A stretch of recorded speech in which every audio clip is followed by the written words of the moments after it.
Arsenal এটা কি করলো ভাই? আর্সেনাল বেনমাউথের সাথে তারা আবারও 2-1 হেরে গেছে। তার মানে টাইটেল রেস আবার অন হয়ে গেছে ইংলিশ প্রিমিয়ার লিগে। তারা 32 ম্যাচ খেলে 70 পয়েন্ট নিয়ে এখন আছে। ম্যানচেস্টার সিটি 30 ম্যাচ খেলে 61 পয়েন্ট নিয়ে আছে।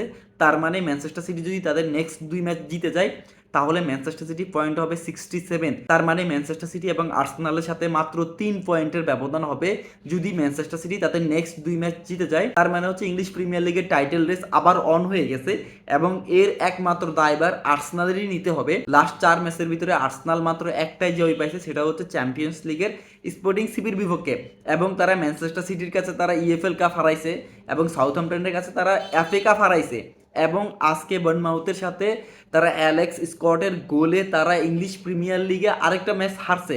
তার মানে টাইটেল রেস অন, যে কোনো কিছু হইতে পারে। এবং সবচেয়ে মজার বিষয় হচ্ছে আর্সেনাল এবং ম্যানচেস্টার সিটি তারা নিজেরা নিজেদের মুখোমুখি হবে। তার মানে হচ্ছে আর্সেনাল যে তাদের যে নেটফ্লিক্সের নেক্সট সিজন এরকম করতে করতে আর্সেনাল কি এবারও তাদের লিগ কি বটল করতেছে কিনা, এটা অফকোর্স কমেন্ট করে জানায়েন।